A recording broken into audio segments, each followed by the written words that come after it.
Hello dear students, welcome back to my YouTube channel. Students, अगर आप हमारे YouTube channel पे नए हैं तो हमारे यूट्यूब चैनल को ज़रूर सब्सक्राइब करें और इस वीडियो को ज़्यादा से ज़्यादातर शेयर करें। डियर स्टूडेंट्स, आज हम लोग रियल नंबर का एनसीईआरटी एक्सरसाइज 1.1 के प्रॉब्लम को डिस्कस करने वाले हैं। इससे पहले हम रियल नंबर से बेसिक कंसेप्ट था यूक्लिड डिवीजन लेमा, वो मैं आपको पहले ही बता चुका हूँ। तो आप मेरे वीडियो के प्लेलिस्ट में जाके रियल नंबर पे देखेंगे तो आपको वो वीडियो मिल जाएगा। तो इससे पहले आप उस वीडियो को देख लें, तब आपको ये कंसेप्ट समझ में आएगा। तो इसीलिए हमारा आपने हेडिंग देखा होगा, रियल नंबर एक्सरसाइज 1.1 एनसीईआरटी का क्वेश्चन डिस्कस करेंगे अपन 1 to 5 जो भी क्वेश्चन है। तो पहला क्वेश्चन है, यूज यूक्लिड डिवीजन लेमा या Euclid division algorithm. Dear student, lemma और एल्गोरिथम दोनों एक ही चीज़ है। To find the HCF of this this and this. तो इसमें 3 क्वेश्चन है जिसमें कि हमको यूक्लिड डिवीजन एल्गोरिथम या लेमा को अप्लाई करके इसका अपन को एचसीएफ निकालना है। तो अपन इसका एचसीएफ निकालेंगे। तो इस 3 क्वेश्चन में से हम आपको 1 और 3 बता देते हैं और दूसरा क्वेश्चन आप खुद से ट्राई करेंगे। ठीक है स्टूडेंट्स, तो पहला नंबर का सवाल हम लोग आते हैं कि पहला नंबर में हमको एचसीएफ जो निकालना है वो नंबर हमारे पास है 135 एंड 225। तो हमको यूक्लिड डिवीजन लेमा से निकालना है। यूक्लिड डिवीजन लेमा तो आपको पता ही होगा, मतलब वही है, डिविडेंड बराबर division into quotient plus remainder A बराबर बी क्यू प्लस आर। उसी के कंसेप्ट पे अपन को ये निकालना है। तो अपन रफली क्या करते हैं, डिवीजन मेथड से जब एचसीएफ निकालते हैं वो रफली निकाल लेते हैं, उसी को इम्प्लीमेंट कर देंगे। तो डिवीजन मेथड से अपन रफ में यही निकाल लेते हैं। तो यहाँ पे रफली अगर निकालेंगे तो 135 को डिवाइड करेंगे डियर स्टूडेंट 225 से। ये 1 टाइम्स में जाएगा, 135 आएगा आपका। आप घटा दो, 5 में से 5 गया 0, यहाँ तो कैरी कर जाएगा, तो आप घटा के देखो ये 90 आएगा। ठीक है, अब यहाँ पे फिर आपका कौन आ जाएगा, 135 आ जाएगा। ये 1 टाइम कटेगा, 90 आ जाएगा, घटाओगे तो ये आ जाएगा 45, और 45 अब फिर 90 यहाँ आ जाएगा। ये एचसीएफ कर रहे हैं हम लोग। तो जब रिमाइंडर 0 आ जाए तो ये जो है ये हमारा एचसीएफ हो गया। अब हमारा एचसीएफ तो 45 हो गया, लेकिन इसी को अपन को यूक्लिड डिवीजन लेमा से लिखना है, डिविडेंड बराबर division into quotient plus remainder. तो हम लोग को एचसीएफ निकालना है। तो एचसीएफ किसका निकालना है, 135 एंड 225 का। लिखेंगे by Euclid's, by Euclid's division, by Euclid's division lemma या एल्गोरिथम। तो अपन सबसे पहले किस में डिवाइड किए, 225 में 135 से, तो वही ये डिविडेंड हो गया बराबर division into quotient plus remainder. तो 225 को अपन क्या लिख सकते हैं, 225 को अपन लिख सकते हैं 135 मल्टीप्लाइड बाय 1 प्लस का 90। अब हम लोग किसको डिवाइड कर रहे हैं, 135 को, तो यहाँ 135 लिख देंगे। 135 को क्या लिख सकते हैं, 90 इंटू 1। जब तक रिमाइंडर 0 ना आ जाए तब तक चलेंगे, 90 इंटू 1 प्लस का 45। अब किस में डिवाइड कर रहे हैं, 90 में। तो अब 90 को लिखेंगे, 90 को क्या लिखेंगे डियर स्टूडेंट, 45 इंटू 2 अब प्लस का 0। तो ये जो आपका आ गया, जब रिमाइंडर 0 आ जाए तो जिससे हम लोग, जब रिमाइंडर आने से जो आ जाए, जब हमारा डिविजर जो होगा वही हमारा हो जाएगा एचसीएफ। तो लिख दिए यहाँ पे रिमाइंडर 0 आ गया, हियर रिमाइंडर, रिमाइंडर बराबर क्या हो गया 0। सो आपका जो एचसीएफ हो गया, एचसीएफ इज 45। तो कितना इजी क्वेश्चन था डियर स्टूडेंट। जब भी हमको यूक्लिड डिवीजन लेमा से एचसीएफ निकालना आए तो हम लोग उसको शॉर्ट, ये रफ में हम लोग अपन रफ में क्या करेंगे, उसको रफली अपन डिवीजन मेथड से, रफली अपन क्या करेंगे प्यारे बच्चों, डिवीजन मेथड से अपन उसका क्या करेंगे, एचसीएफ निकाल लेंगे। उसके बाद हम लोग लगा देंगे डिविडेंड बराबर division into quotient plus remainder. 225 बराबर लिख दिए 135 इंटू 1 प्लस 90। फिर 90 में डिवाइड, 135 में 90 से डिवाइड करें तो 135 बराबर क्या लिखेंगे, 90 मल्टीप्लाइड बाय 1 बाय में 45, ये लिख दिए। अब 90 में डिवाइड करें 45 से, 90 को क्या लिखेंगे, 45 मल्टीप्लाइड बाय 2 प्लस 0। जैसे ही हमारा रिमाइंडर 0 आ गया तो हमारा एचसीएफ क्या हो गया प्यारे बच्चों, हमारा एचसीएफ हो गया 45। तो अपन का ये क्वेश्चन जो पहला था ये बन गया। ये दूसरा नंबर का जो क्वेश्चन है ये आप खुद से ट्राई करोगे, मैं आपको तीसरा बता देता हूँ। तीसरा क्वेश्चन मैं आपको डिस्कस कर देता हूँ। तीसरा क्वेश्चन में हमको किसका निकालना है, एचसीएफ। तो उसी को हम लोग डिस्कस कर लेते हैं, तीसरा वाला में जिसका अपन को एचसीएफ निकालना है। तो तीसरा में अपन को निकालना है एचसीएफ डियर स्टूडेंट्स। तीसरा में एचसीएफ निकालना है, HCF of 8, HCF of 8, 6, 7 and 2, 2, 5। तो हम लोग क्या करेंगे, वही तरीका, रफली अपन डिवाइड कर लेंगे। रफली अपन किसको डिवाइड करेंगे, 867 को किससे डिवाइड करेंगे प्यारे बच्चों, 225 से। ये 3 टाइम्स में कटेगा, हो जाएगा 675। यहाँ घट के आ जाएगा, घटा रहे हैं 2 आ जाएगा और 20 19 आ जाएगा। ये देखो आपने घटाया 7 में से 5 2, ये 86 67 87 90 आएगा, घटा दिया। अब फिर 2 to 5 में डिवाइड करेंगे, 2 to 5 में कितना टाइम, 1 टाइम, तो 192 घटाएंगे तो कितना आएगा, 8 25 33 33 आएगा। फिर 192 आएगा। सिंपल, आप डिवाइड कर रहे हो, आप भी अपने तरीका से डिवाइड कर सकते हो। तो डिवाइड जब करेंगे तो कितना टाइम जाएगा, 6 टाइम्स। तो 6 टाइम्स पे तो नहीं जाएगा, 5 टाइम्स देते हैं। 5 टाइम्स में कितना होगा, 5 या 15 30 165, ये कैरी हो जाएगा 30 27। अब यहाँ पे फिर आ जाएगा वापस से 33, ये 1 टाइम्स, ये 27, तो कितना आ जाएगा प्यारे बच्चों, 6। तो अब अपन यहाँ कर लो 6, फिर यहाँ पे किस में डिवाइड करेंगे, 27 6 चौका 24, यहाँ क्या आ जाएगा, 3 आ जाएगा, फिर 6 2 जा 6। देखो अपन ने डिवाइड किया, डिवाइड करना है इसको। 2 to 5 से 3 टाइम्स 675 हो जाएगा, घटा दो तो 192 आएगा। 7 में से 5 गया 2, इधर आ गया 20 19, घटा दिए। फिर 2 to 5 यहाँ आया 192, फिर यहाँ पे घटाया कितना, 33 आएगा, 192 5 बार में 30 पंचे 150 165 हो गया। घटाओगे तो 20 85, आप 5 27, फिर 33 आएगा, एक बार में 27, 6 कैरी करेगा। आप 6 से 27 में डिवाइड करेंगे 24, 3 कैरी करेगा, 3 में 6 से करेंगे। ये अब इसी को अपन को सेट करके लिखना है। लिखेंगे अब 9 बाय यूक्लिड, शॉर्ट में लिख रहे हैं यूक्लिड्स डिवीजन लेमा, ईडीएल। तो अपन किसको लिखे, सबसे पहले इसको लिखे। तो 867 बराबर क्या लिख सकते हैं प्यारे बच्चों, 2 to 5 into 3 plus remainder 2 to 5 into 3 plus का रिमाइंडर 192। अब किस में डिवाइड करें, 2 to 5 में, तो 2 to 5 यहाँ आ जाएगा। 2 to 5 में किसको लिखेंगे, 192 मल्टीप्लाइड बाय 1 प्लस का रिमाइंडर 33। अब किसको डिवाइड कर रहे हैं, 192 को। 192 को किस में कितना आया, 33 इंटू 5 प्लस का, देखो बच्चे, प्लस का 27। अब किसको डिवाइड कर रहे हैं, प्लस का 27। अब किसको डिवाइड कर रहे हैं, 33 को।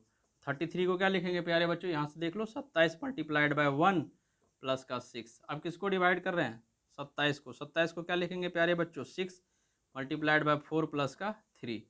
और लास्ट में जो हमारा बचा, लास्ट में क्या बचा, तो लास्ट में आप किसको डिवाइड कर रहे हैं, 6, तो 6 को क्या लिख देंगे, 3 मल्टीप्लाइड बाय 2 प्लस का 0। जैसे ही हमारा रिमाइंडर 0 आ गया, तो जो हमारा डिवीजर होगा, हमारा जो डिवीजर होगा वही हमारा क्या हो जाएगा, सी एफ। लेंगे so here remainder is 0, that is S C F बराबर जो हमारा 3 होगा। यही आपका आंसर हो गया, जो डिवीजर होगा वही एस सी एफ होगा। तो यूक्लिड डिवीजन लेमा से अगर हमको एस सी एफ निकालना रहे डियर स्टूडेंट्स, तो हम लोग ऐसे ही निकालेंगे। दूसरा नंबर का क्वेश्चन 196 और 38220 जो है, इसका डाटा थोड़ा बड़ा है, आप इसको डिवाइड करोगे और वैसे ही यूक्लिड डिवीजन एल्गोरिथम से बनाओगे तो ये आपका बन जाएगा।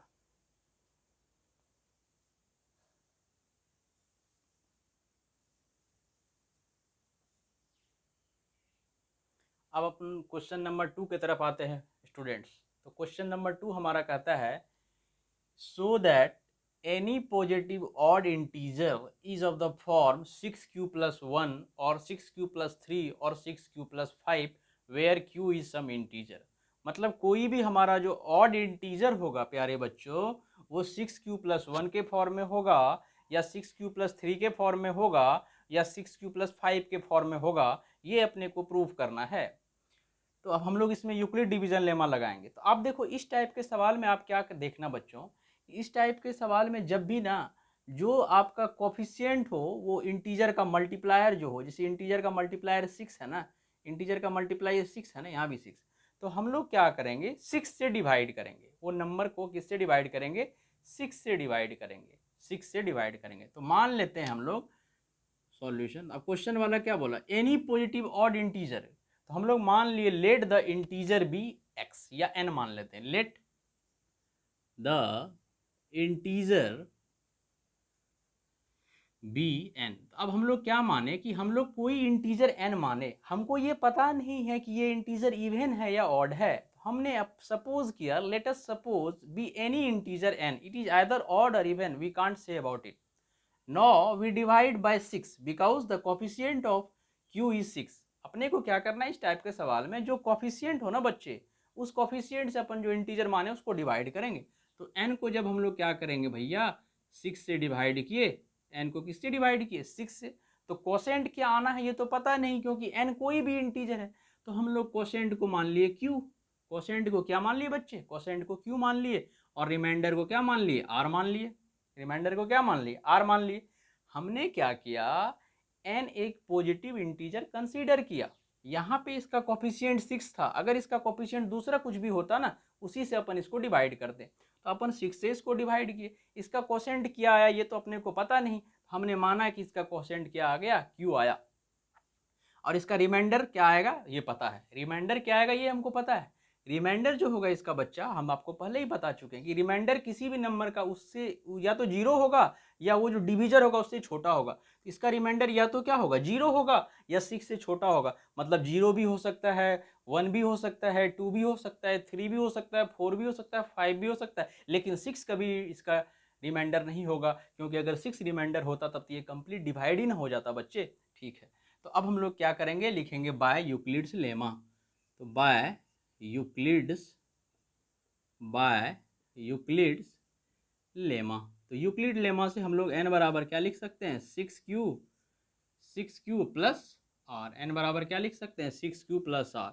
लेकिन r पे कंडीशन है भैया, r पे क्या कंडीशन है कि r 0 के बराबर हो सकता है लेकिन 6 से छोटा होगा. दैट मीन्स r का पॉसिबल वैल्यू क्या क्या हो सकता है, तो r का possible value either 0, 1, 2, 3, 4 and 5, all are possible value of r. तो so we write the value of r, the value of r. तो r का वैल्यू क्या होगा अपन का, 0 हो सकता है, 1 हो सकता है, 2 हो सकता है, 3 हो सकता है, 4 हो सकता है एंड 5 हो सकता है. हमने क्या करा, let us suppose n be any positive integer, here the coefficient of q is 6, so we divide by 6, and suppose the quotient is q and the remainder is r. Now applying Euclid division lemma, n बराबर 6q plus r, and we know that the remainder is either 0 or less than the divisor. So here we write the remainder is 0, 1, 2, 3, 4 and 5. अब अपन case लेंगे कि reminder जब 0 होगा, reminder जब 1 होगा, जब reminder 2 होगा, रिमाइंडर 3 होगा और रिमाइंडर 5 होगा, तो हमारा ये क्या क्या बन सकता है. तो केस फर्स्ट लेंगे. तो केस फर्स्ट में जब रिमाइंडर हमारा 0 होगा तो n बराबर क्या होगा, 6q होगा. n बराबर 6q, तो ये हमारा क्या है, इवन नंबर है. q अगर आप कोई भी इंटीजर रखो तो 6q तो आपका क्या होगा, इवन होगा. तो ये क्या हो गया, क्लियरली लिख देंगे, क्लियरली इवन. तो ये तो मेरा इवन हो गया, लेकिन हमको तो ऑड दिखाना है. तो दूसरा केस फिर बनेगा, केस नंबर 2. n बराबर क्या लेंगे, n बराबर 1 लेंगे. n बराबर जैसे ही 1 लेंगे, सॉरी n बराबर 1 नहीं लेंगे, n r बराबर 1 लेंगे. r बराबर जब 1 लेंगे प्यारे बच्चों, तो r का वैल्यू जब 1 लेंगे तो n बराबर अपन का क्या हो जाएगा, 6q प्लस 1. अब जब 6q आपका इवन है, उसमें एक जोड़ेंगे तो वो क्या होगा, ऑड होगा, क्योंकि इवन के बाद ऑड आएगा, फिर ऑड के बाद इवन आएगा, दे आर सक्सेसिवली रिपीटेड. तो n बराबर 6q प्लस 1, ये क्या हो गया अपन का, ये अपन का क्लियरली ऑड नंबर हो गया. n बराबर 6q plus 1 is clearly odd number. ये केस 2 हो गया.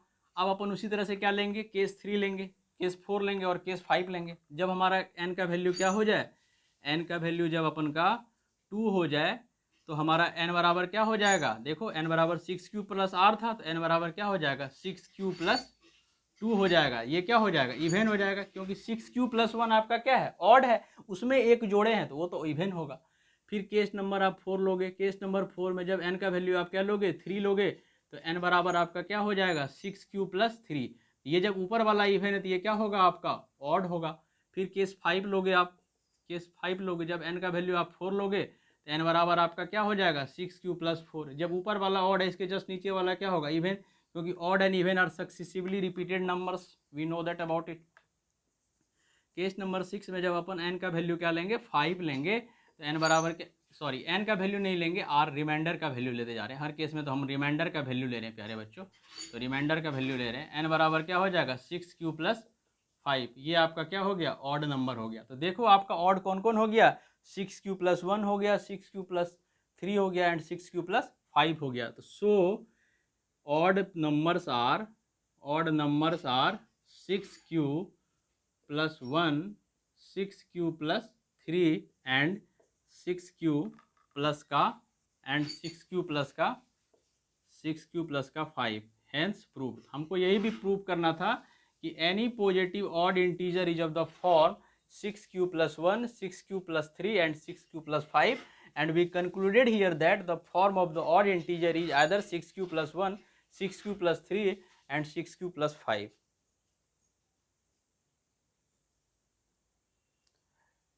स्टूडेंट्स, अब हम लोग क्वेश्चन नंबर 3 की ओर चलेंगे। ये क्वेश्चन नंबर 3 आपका वर्ड प्रॉब्लम है। वर्ड प्रॉब्लम, ये देख के क्वेश्चन आपको काफ़ी बड़ा लग रहा होगा, लेकिन ये क्वेश्चन काफ़ी छोटा है। तो वर्ड प्रॉब्लम के क्वेश्चन को बनाने के लिए स्टूडेंट ट्रिक ये है कि जब भी आपको वर्ड प्रॉब्लम का क्वेश्चन है, उसमें आप देखना कि मैक्सिमम कहीं वर्ड है ना, मैक्सिमम नंबर निकालना है। तो मैक्सिमम का मतलब क्या हो, हाईएस्ट कॉमन फैक्टर से रिलेट है। That means you have to find HCF in that the question. और कहीं लिस्ट वाला वर्ड आ जाए क्वेश्चन में, समझ लो लिस्ट तो एलसीएम हो गया, लोवेस्ट कॉमन मल्टीपल, तो आपको एलसीएम निकालना है। यहाँ भी वही फंडा लगाएंगे अपन। यहाँ क्वेश्चन को पढ़ने के लिए बहुत, मतलब इतना क्वेश्चन तो आपको पढ़ना ही नहीं है। क्वेश्चन में यही कह रहा है, an army contingent of 616 members is to march behind an army band of 32 members in a parade. ठीक है, मतलब 616 मेंबर्स है, जिसमें एक पैरेड में जो होता है 30 आदमी मार्च करेगा स्ट्रेट लाइन में। The two groups are to march in the same number of columns. What is the maximum number of column in which they can march. ऐसा कितना मैक्सिमम नंबर ऑफ कॉलम हो ताकि उसमें वो एक साथ जा सके। तो यहाँ पे हमको आ गया tips, maximum number of columns. ये हमको दिख गया मैक्सिमम नंबर ऑफ कॉलम। जैसे ही अपन को मैक्सिमम नंबर ऑफ कॉलम दिखा, तो हमको अपन का कंसेप्ट याद आया। मैक्सिमम आया तो अपन को क्या निकालना है बच्चे, एचसीएफ निकालना है। तो हमको निकालना क्या है, maximum number of columns, maximum number of columns in which they can march। तो ये आपका किसके बराबर हो जाएगा, इस दोनों का एचसीएफ हो जाएगा। एचसीएफ ऑफ किसका, एचसीएफ ऑफ 616 एंड 32 का एचसीएफ होगा। अब इसका एचसीएफ आप आइदर या तो यूक्लिड डिवीजन लेमा से निकाल सकते हो, या आप डिवीजन एल्गोरिथम या डिवाइड करके निकाल सकते हो डिवीजन मेथड से। तो क्वेश्चन वाला तो ये मेंशन नहीं किया। क्वेश्चन वाला तो हमको सिर्फ यही नहीं पूछा कि मैक्सिमम नंबर ऑफ कॉलम क्या है। तो हमको तो पता है ये एचसीएफ होगा, तो एचसीएफ हम लोग डिवीजन मेथड से ही निकाल लेते हैं बच्चे। एचसीएफ इसका डिवीजन मेथड से ही आप निकालो 32।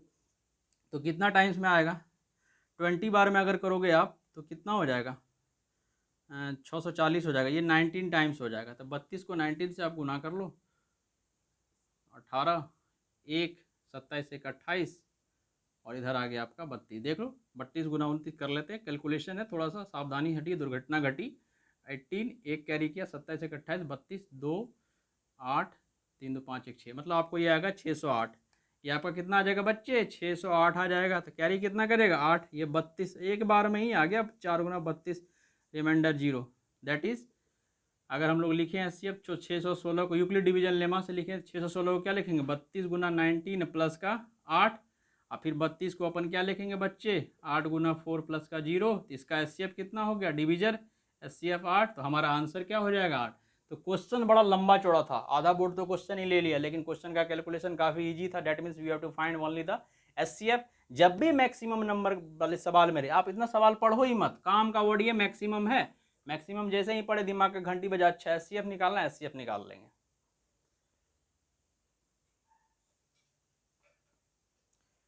डियर स्टूडेंट्स, अब हम लोग क्वेश्चन नंबर 3 की ओर चलेंगे। ये क्वेश्चन नंबर 3 काफ़ी इंपॉर्टेंट क्वेश्चन है। सीबीएसई के एग्जाम में बार बार ये क्वेश्चन रिपीट होता हुआ आया है। इस क्वेश्चन में हमको यूक्लिड डिवीजन एल्गोरिथम्स लगा के दिखाना है कि कोई भी ऑड इंटीजर जो होगा, कोई भी पॉजिटिव इंटीजर का स्क्वायर, कोई भी पॉजिटिव इंटीजर का स्क्वायर वो आइदर 3m और 3m प्लस 1 के फॉर्म में होगा। ये अपन को दिखाना है। मतलब आप क्वेश्चन को समझ लो अच्छे से। इस क्वेश्चन में अपन को ये दिखाना है, by applying Euclid division lemma, किसी भी पॉजिटिव इंटीजर, कोई पॉजिटिव इंटीजर है, उस पॉजिटिव इंटीजर का स्क्वायर जो होगा ना, वो अपन का किसके फॉर्म में होगा, 3m और 3m प्लस 1 के फॉर्म में होगा। तो अब अपन क्या करेंगे इस टाइप के सवाल में, कि हम लोग वही करेंगे कि मान लेंगे एक पॉजिटिव इंटीजर। तो let us consider positive integer is n।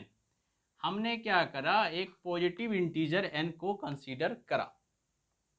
अब इस पॉजिटिव इंटीजर को अपन क्या करेंगे, किससे डिवाइड करेंगे, जो कोफिशिएंट रहे, जो कोफिशिएंट क्या है 3m और 3m प्लस 1। तो इस n को हम लोग 3 से डिवाइड करें तो कोसेंट q आया, रिमाइंडर आया r। तो बाय लेमा से लिखेंगे, बाय लेमा से मतलब कौन सा लेमा, यूक्लिड डिवीजन लेमा से n बराबर क्या हो जाएगा 3q प्लस का r। लेकिन r पे कंडीशन होगा कि r 0 के बराबर और 3 से छोटा होगा। दैट इज r क्या क्या हो सकता है, 0 हो सकता है, 1 हो सकता है और 2 हो सकता है। तो अब अपन का केस बनेगा case number first. Case number first क्या बनेगा, जब r अपन का क्या हो जाए 0 हो जाए तो n बराबर क्या हो जाएगा 3q।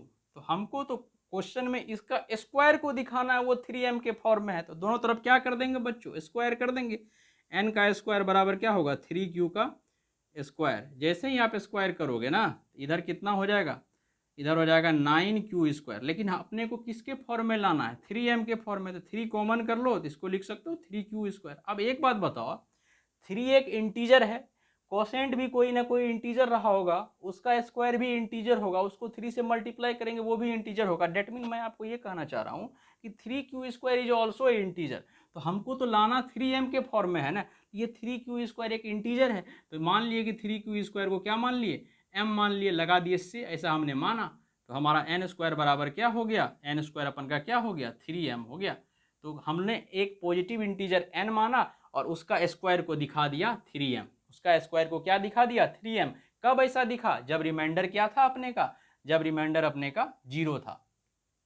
उसी तरह से जब अपन का रिमाइंडर क्या हो 1 हो, केस नंबर 2 लेके चलेंगे। आप यहां तक देखे होगे हमने क्या किया, एक n एक पॉजिटिव इंटीजर कंसीडर किया, n का यहाँ पे m का कोफिशिएंट 3 था इसलिए 3 से डिवाइड किए, तो n बराबर 3 से जब डिवाइड किए तो कोसेंट q आया, रिमाइंडर r आया। उसके बाद क्या किए, यूक्लिड डिवीजन लेमा से n बराबर 3q प्लस r लिखेंगे, और r पे कंडीशन होगा कि r 0 के बराबर और 0 से बड़ा लेकिन 3 से छोटा होगा। दैट मीन्स r का पॉसिबल वैल्यू क्या क्या हो सकता है बच्चे, r का पॉसिबल वैल्यू 0 हो सकता है, 1 हो सकता है और 2 हो सकता है। तो हमने केस नंबर फर्स्ट लिया कि जब r का वैल्यू 0 हो जाए तो हमारा n बराबर क्या हो जाएगा 3q। लेकिन क्वेश्चन वाला बोला कि आप ना n एक पॉजिटिव इंटीजर जो कंसीडर किए ना, उसका स्क्वायर को दिखाओ कि वो या तो 3m है या 3m प्लस 1 है। तो हमने इसका स्क्वायर किया, इधर 3q का स्क्वायर हुआ, ये 9q स्क्वायर हुआ, हमको 3 लाना था, 3 कॉमन कर लिए 3q square. 3q square is again integer, क्यों, because 3 is integer and q square is integer, product of two integer is always integer, that means 3q square is integer, so n square बराबर 3m। ये पहला condition मेरा fulfil हो गया।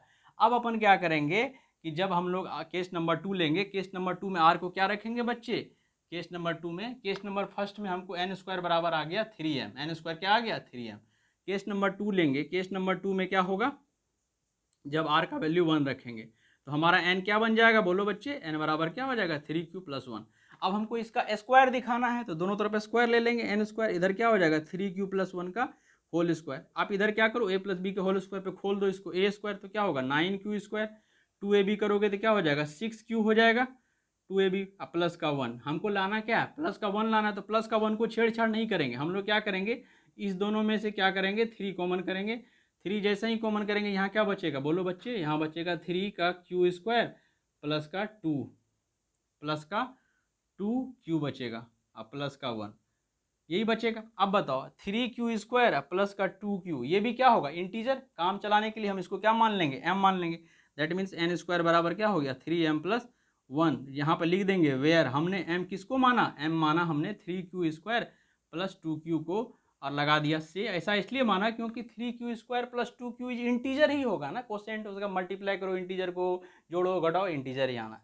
ये case number 2 है। तो हमारा केस नंबर 1 में n स्क्वायर बराबर 3m आया, स्क्वायर किसी भी इंटीजर का 3m के फॉर्म में आ गया, और उसका दूसरा केस में भी n स्क्वायर 3m प्लस 1 क्या आया। अब तीसरा केस लेंगे जब r हमारा कितना हो जाए, जब हमारा r कितना हो जाए, r कितना हो जाए 2 हो जाए। केस नंबर 3, केस नंबर 3, ये केस नंबर 3 है। केस नंबर 3 में जब अपन का r क्या हो जाए 2 हो जाए, तो r जैसे ही 2 होगा तो n बराबर क्या होगा बच्चे 3q प्लस का 2, n बराबर क्या होगा 3q प्लस का 2। अपन को स्क्वायर दिखाना है तो n स्क्वायर बराबर क्या हो जाएगा 3q प्लस का 2 का होल स्क्वायर। दैट मीन्स ये 9q स्क्वायर, 2ab जैसे ही करोगे तो 6 दूना 12 हो जाएगा, 12q प्लस का 8, प्लस का 8। तो अब आप क्या करो कि हमको इसमें से ही कॉमन आ रहा है क्या, ये प्लस का 8 हो गया, तो इसमें से क्या कॉमन आ रहा है अपन का, यहाँ पे 3 कॉमन कर लेंगे, 3 कॉमन कर लेंगे तो यहाँ जो बचेगा, और 8 को अपन क्या लिख सकते हैं बताओ, 8 को अपन लिख सकते हैं 9 में से 1 को माइनस करके लिखेंगे तो भी काम आएगा। तो हमने क्या किया, आर को 2 रखा, देन बराबर क्या हो गया 3 प्लस का 2, स्क्वायर कर दिए, ए स्क्वायर बी स्क्वायर जैसे ही करोगे, यहाँ गलत कर दिया इसलिए नहीं आता 4। अब इस 4 को क्या कर लो आप 3+1 लिख लो, 4 को क्या कर लो 3+1 लिख लो, क्योंकि हमको 1 लाना है तो हमारा काम बन जाएगा। तो अपन को क्या हो जाएगा एन स्क्वायर बराबर देखो क्या हो जाएगा 9 का क्यू स्क्वायर प्लस का 12 क्यू, 4 को क्या लिख लिए 3+1। अब इस पूरे में से 3 कॉमन आ जाएगा बच्चे, 3 पूरे में से कॉमन आ जाएगा, यहाँ क्या बचेगा 3q का स्क्वायर अब प्लस का 4q प्लस का 1 प्लस का यहाँ का 1। हमने क्या करा a प्लस बी को होल स्क्वायर को जैसे ही एक्सपेंड किया तो a square plus b square plus 2ab ये आ गया। अपन इसमें से 4 को क्या लिख दिए 3+1 इसलिए लिखे क्योंकि हमको 3m+1 के फॉर्म में लाना था, इसलिए हमारा 1 अलग हो गया। अब ये मेरा बच गया 9q square plus 12q plus 3+1। इसमें से क्या कॉमन आ रहा है बच्चे, इसमें से 3 कॉमन आ रहा है, 3 कॉमन कर लिए तो यहाँ 3q स्क्वायर बचेगा प्लस का 4q प्लस का 1। अब इसको हम लोग क्या बोल देंगे, अगेन एक इंटीजर बोल देंगे, तो एन स्क्वायर बराबर क्या हो जाएगा 3m+1, जहाँ पे वेयर m किसको माने हम लोग, m माने हैं 3q square plus 4q plus 1 को। तो कहने का मतलब अब हम लोग को देखे, पहला केस में एन स्क्वायर 3m आया था, दूसरा केस में भी हमारा एन स्क्वायर 3m+1 आया, तीसरा केस में भी एन स्क्वायर 3m+1 आया। कहने का मतलब हम लोग कंक्लूड करके इसको लिख देंगे, hence the square of any positive integer is either of the form 3m और 3m+1। ये अपन का प्रूफ हो गया। ये काफ़ी इंपॉर्टेंट सवाल है प्यारे बच्चों, इसको आप अच्छे से प्रैक्टिस करोगे तो ये बोर्ड एग्जाम में बार बार आता है। एक्चुअली इस बार तो बोर्ड एग्जाम में आपका सिलेबस रिड्यूस कर दिया है और एमसीक्यू टाइप क्वेश्चन है, इसलिए रियल नंबर का ये क्वेश्चन तो आपको बोर्ड एग्जाम में नहीं पूछ सकता, क्योंकि एमसीक्यू क्वेश्चन तो बहुत सारा क्वेश्चन तो अपन ऑप्शन एलिमिनेशन से बना लेंगे, लेकिन फिर भी आप इसको प्रैक्टिस करोगे तो ये आगे कहीं ना कहीं आपको कंसेप्ट बिल्डर में काम ही देगा।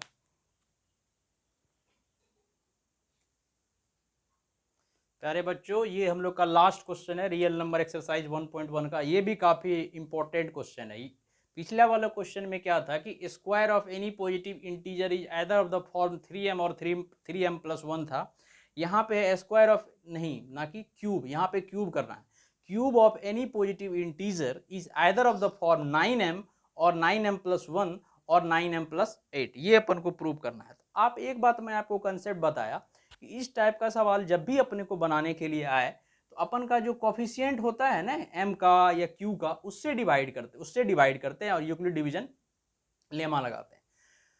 लेकिन क्यूब वाले सवाल में अपन क्या करेंगे, जो कोफिशिएंट होगा उसका स्क्वायर रूट से डिवाइड करेंगे। क्यूब वाले सवाल में अपन क्या करेंगे, जो हमारा m का कोफिशिएंट होगा ना प्यारे बच्चों, उसका स्क्वायर रूट से डिवाइड करेंगे।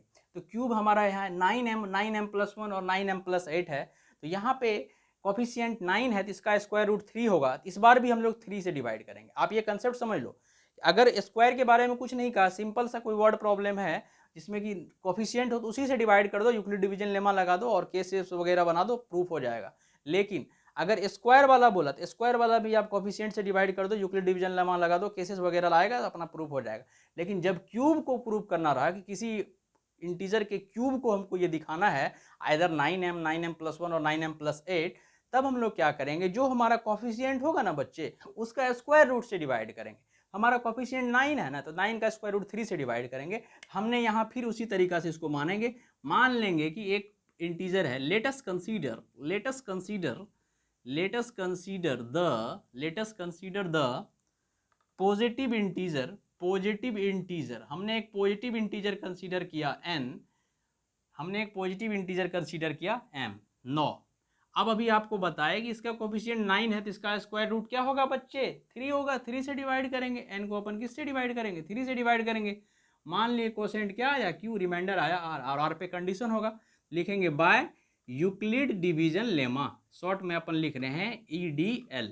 तो हमारा n बराबर क्या हो जाएगा, 3q प्लस का r हो जाएगा n बराबर।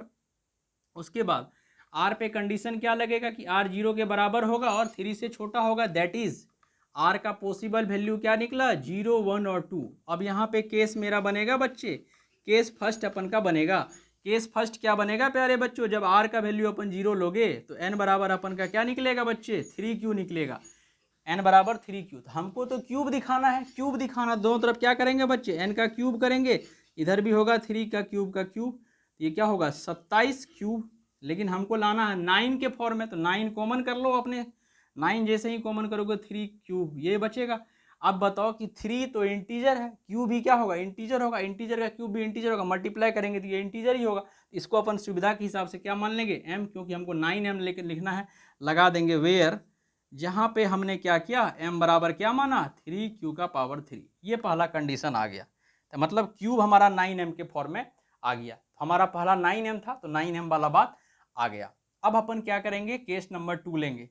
अब अपन क्या करेंगे प्यारे बच्चों, अब अपन केस नंबर 2 लेंगे। अब अपन केस नंबर 2 लेंगे। केस नंबर 2 में क्या होगा, जब हमारा r का वैल्यू 1 हो, r का वैल्यू जब 1 होगा तो n बराबर अपन का क्या हो जाएगा, 3q प्लस का 1। n बराबर क्या हो जाएगा प्यारे बच्चों, 3q प्लस 1। अब क्यूब करेंगे तो यहाँ n का क्यूब हो जाएगा और 3q प्लस का 1 का क्यूब हो जाएगा। तब a प्लस बी का होल क्यूब पे तोड़ेंगे, a प्लस बी का होल क्यूब आप लोग को आता होगा, विश्वास करते हैं, a cube plus b cube plus 3a² b plus 3ab square, इस फॉर्मूला पे बैठा दो इसको आप।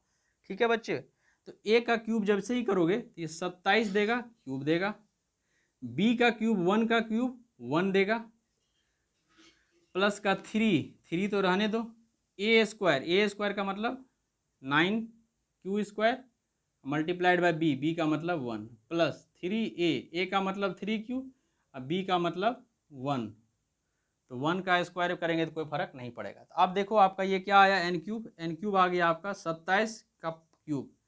अब ये 1 को अलग कर लेंगे, क्योंकि हमको 9m प्लस 1 है, इसलिए 1 के साथ छेड़छाड़ नहीं करना, 1 हम अलग कर लेंगे। अब अपन इसको देखेंगे, ये कितना हो जाएगा बच्चे, 9 तिया 27 q²।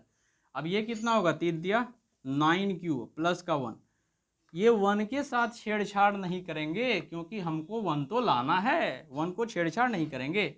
अब देखो बच्चे n का क्यूब क्या होगा, अब इस सारे टर्म में देखो 9 कॉमन करोगे, क्योंकि हमको 9 लाना है, तो 9 कॉमन जैसे ही करे तो देखो क्या हो गया, 9 तिया 27 क्यूब ये हो जाएगा, प्लस यहाँ भी 3q² हो जाएगा बच्चे, प्लस यहाँ पे क्या हो जाएगा बोलो, q हो जाएगा, प्लस का 1। अब अपने सुविधा के हिसाब से हम इसको m मान लेंगे, क्यों, ये सब इंटीजर का मल्टीप्लाई है, उसके बाद पावर 3 है, फिर सम है, तो इंटीजर ही आएगा। तो n का क्यूब बराबर क्या हो जाएगा, 9m प्लस 1 लिखेंगे, लेकिन यहाँ पे वेयर m बराबर 3q का power 3 plus 3q² plus q हमने कंसीडर किया। तो हम देखें कि पहला केस में n क्यूब हमारा 9m आ गया, और दूसरा केस में जब रिमाइंडर हमारा 1 था ना, तो भी n का क्यूब कितना आ गया बच्चे, 9m प्लस 1 आ गया। अब तीसरा केस बचता है, तीसरा केस हमारा क्या बचता है, बोलो बोलो एक बार, तीसरा केस क्या बचता है, तीसरा केस वही जब रिमाइंडर हमारा क्या हो जाए, केस नंबर 3 जब रिमाइंडर हमारा क्या हो जाए भैया, रिमाइंडर हमारा 2 हो जाए। तो रिमाइंडर जैसे ही हमारा 2 होगा, सॉरी रिमाइंडर 2 होगा, r बराबर 2 होगा, तो n बराबर 3q प्लस r, तो 3q प्लस 2 ये हो गया। अब हमको इसका क्यूब करना था, यहाँ भी क्यूब करेंगे भैया, क्यूब करेंगे, यहाँ भी क्यूब करेंगे, यहाँ भी क्यूब करेंगे, क्यूब कर दिए, a प्लस बी के होल क्यूब पे खोलेंगे, a का क्यूब होगा, अभी तुरंत किए थे, प्लस का 2 का क्यूब 8 होगा, प्लस का 3a का काम a का स्क्वायर कर दो इंटू b कर दो, तो b कर दोगे तो 2 होगा, प्लस 3ab², यहाँ 2 का स्क्वायर। इतना तो फॉर्मूला पर लगाए भैया, फॉर्मूला लगाए a प्लस बी का होल क्यूब, तो 7th क्लास का बच्चा जानता है, तुम लोग बताओ 10th के हो। तो ये फॉर्मूला लगाए, 8 को हम लोग छेड़छाड़ नहीं करेंगे, 8 को इसलिए छेड़छाड़ नहीं करेंगे क्योंकि हमको 9m प्लस 8 लाना है। तो अपनों अरेंज कर दो, n का क्यूब, ये देखो आपका 27 क्यूब हो जाएगा, इसको मल्टीप्लाई करो, 3 का क्यूब स्क्वायर 9, ये क्या होगा 3 का स्क्वायर 9, 9 गुना 3 27, 27 गुना 2 54 हो जाएगा, क्यूब स्क्वायर हो जाएगा, यहाँ करो 4 इधर 9, 9 चौका 36 क्यूब हो जाएगा, प्लस का 8 को छोड़ दो। अब इस सब में देखो क्या कॉमन आ रहा है भैया, 9 कॉमन आ रहा है ना, कातिलाना निगाह से देखो 9 कॉमन आएगा, क्योंकि हमको 9 लाना है। तो ये 3 का हो जाएगा, ये नछा के 54 हो गया बच्चे, नहीं हुआ 4 क्यूब हो गया, अब फिर प्लस का 8 हो गया। अब हमको काम चलाना, ये क्या होगा, इसको क्या मानेंगे, m मान लेंगे। तो n का क्यूब बराबर क्या हो जाएगा, 9m प्लस 8, जहाँ पे कि वेयर m बराबर, जहाँ पे m हमारा क्या है बोलो भैया, 3 का cube plus 6q² plus 4q। तो ये मेरा काम हो गया, तो हमारा क्यूब n³ प्लस 8 आ गया। यहाँ तक में कोई किसी को दिक्कत नहीं है। अब हम लोग क्या करेंगे, कंक्लूजन लिख देंगे। कंक्लूजन मेरा क्या हो गया, हैंस, यहाँ तक आप लिख लिए हो गया, वीडियो पॉज करके लिख लोगे। हैंस हमारा कंक्लूड कर देंगे, क्या कंक्लूड कर देंगे, hence the cube of any positive integer is of the form 9m plus 1 और 9m plus 8। ये अपन का क्वेश्चन था, काफ़ी अच्छा क्वेश्चन था, लेकिन काफ़ी इजी भी था। 3 केसेस था, उसमें अपन ने क्यूब किया और उसको बनाया। तो ये अपन का प्रॉब्लम जो था एनसीईआरटी से रिलेटेड एक्सरसाइज 1.1, उस पर यूक्लिड डिवीजन लेमा से रिलेटेड क्वेश्चन मैंने आपको बताया। अब आगे की वीडियो में हम लोग एनसीईआरटी एक्सरसाइज 1.2 देखेंगे, और 1.2 का कंसेप्ट में जो होगा वो एक्स्ट्रा आपको बता दिया जाएगा, और फिर उसके बाद अपन उसका सवाल करेंगे। तो आप इस वीडियो को अच्छे से देखें और हमारे यूट्यूब चैनल को जरूर सब्सक्राइब करें और ज़्यादा से ज़्यादा इस वीडियो को शेयर करें। थैंक्स फॉर वॉचिंग, मिलते हैं अगले वीडियो में, सी यू सून।